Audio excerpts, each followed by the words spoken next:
আমি খাব্বাব সেদিকে আমার আল্লাহ জুলুমের বিরুদ্ধে, আমি খাব্বাব জুলুমের বিরুদ্ধে। এই কথা যখনই বলেছে জালিম অত্যাচারী শাসকেরা হযরত খাব্বাবের মুখে রডকে গরম করে লাল করে ছ্যাঁকা পর্যন্ত দিয়েছে।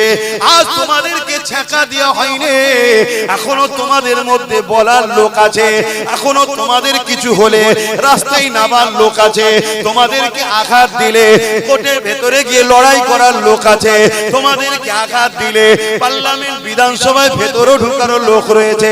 কিন্তু মনে রেখে দিও, এই ঝিমিয়ে থাকাটা এত বিপদ টেনে আনবে।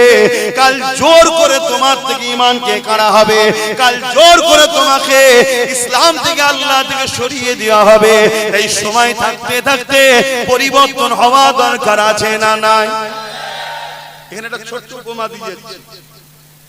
একদল লোক, আমি অনেকবার বলেছি, হয়তো আপনারা শুনেছেন, আরেকবার বলছি, অসুবিধা কি? আরে ভুলে যাই তো মানুষ, স্মরণ করাতে কি আছে। একদল লোক এখন পিকনিক করতে গেছে।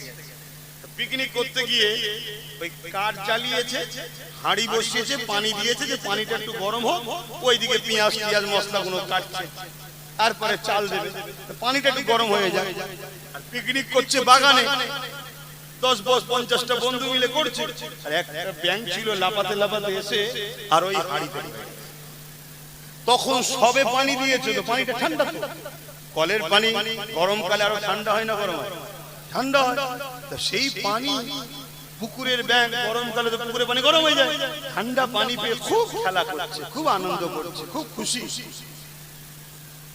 শুধু শুনলে হবে না, নিজের জিন্দেগির সঙ্গে মিলাতে হবে। কেন আমাদের হাল ওই ব্যাঙের মতো হচ্ছে, খুব করছে, কিন্তু তলাতে কি জ্বলছে?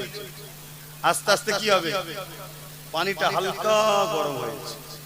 ব্যাঙ চিন্তা করছে পানিটা গরম লাগছে, কিন্তু ভাবছে চলো যাই গরম হোক, শরীরে তো শোয়া যাচ্ছে, আর একটু গরম হচ্ছে। ও তখনও ভাবছে গরম বাড়ছে মনে হচ্ছে, কিন্তু ভাবছে চলো এখনো তো সহ্য করা যাচ্ছে। কিন্তু মনে রাখবেন, গরমে মানুষ ঘাম যত বাহির হয় দুর্বল হয়ে যায়, তার এনার্জিকে লস করে গরম। গরমকালে দেখবেন মানুষ একটুতে এনার্জি লস হয়ে যায়, শীতকালে কিন্তু এনার্জি লস হয় না। আমি আমার কথা বলি, শীতকালে 3টে 4টে 2 ঘন্টা 3 ঘন্টা করে জলসা করি, কিচ্ছু কষ্ট হয় না। গরমকালে একটুখানি ওয়াজ করার পরে হাঁপিয়ে যায়। কেন? শরীর থেকে এনার্জি বাইরে হয়। এই পানির গরমেতে ব্যাঙের এনার্জিটা আস্তে আস্তে কিন্তু শোষণ করছে, ব্যাঙ বুঝতে পারেনি। লাস্টে যখন আরেকটু গরম বেড়েছে, ব্যাঙ তখন বুঝতে পেরেছে যে এ পানি তো আমার জন্য নয়। এবারেও চেষ্টা করছে পানিটা থেকে বেরোবো, তখন কিন্তু আর ক্ষমতা, জোরে বলুন, নাই। ব্যাঙটা মারা গেল। এই মারা যাওয়ার পিছনে কারণ কি ভাই? সঠিক সময় সঠিক সিদ্ধান্ত না নেওয়া। যখনই বিপদের সংকেত দেখেছিল প্রথমবার হালকা গরম, তখনই লাভ মাত্র বেরিয়ে যেত, ঠিক না? তাই তো নাকি? আমাদেরও দশা ওটা হয়েছে। খেয়াল করে দেখুন, যখন বাংলাতে আমরা ভাবলাম খুব ভালো কিছু কিছু পাচ্ছি, খুব খুশিতে আমরা রয়েছি, এই তো এ পরিকল্পনা ও প্রকল্প, এটা পাচ্ছি ওটা পাচ্ছি, খুব খুশি খুব খুশি খুব খুশি। কিন্তু একবার হালকা করে টাচ হলো, হালকা করে টাচ হলো, আমরা কিন্তু ভাবলাম আরে আনিস খানকে মেরেছে তো কি হয়েছে, এখন তো পরিস্থিতি ঠিকই আছে, মানে হালকা গরম হলো পানি, শুনছেন? তারপরে কি হলো?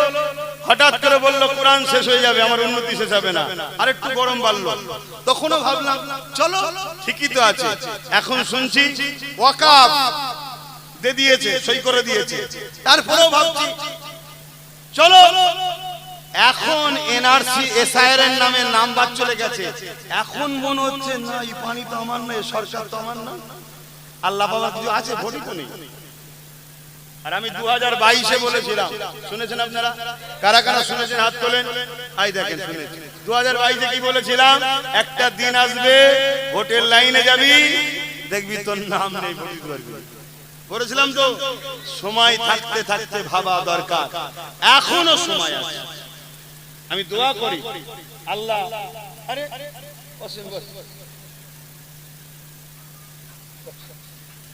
সময় থাকতে থাকতে বলবেন তো সময় থাকতে থাকতে নিজের লক্ষ্যের জন্য সময় থাকতে থাকতেই ব্যবস্থা নেওয়া। এদিকে দেখো, আল্লাহ কারে দোয়া করি, হয়ে গেলে তখন বেশি করে দেখবে করি। তবে জানো, হওয়ার পরে নওশাদের মতো এসে ঘরে সব জায়গায় ঠান্ডা করে ঘরে বসে থাকলে হবে না।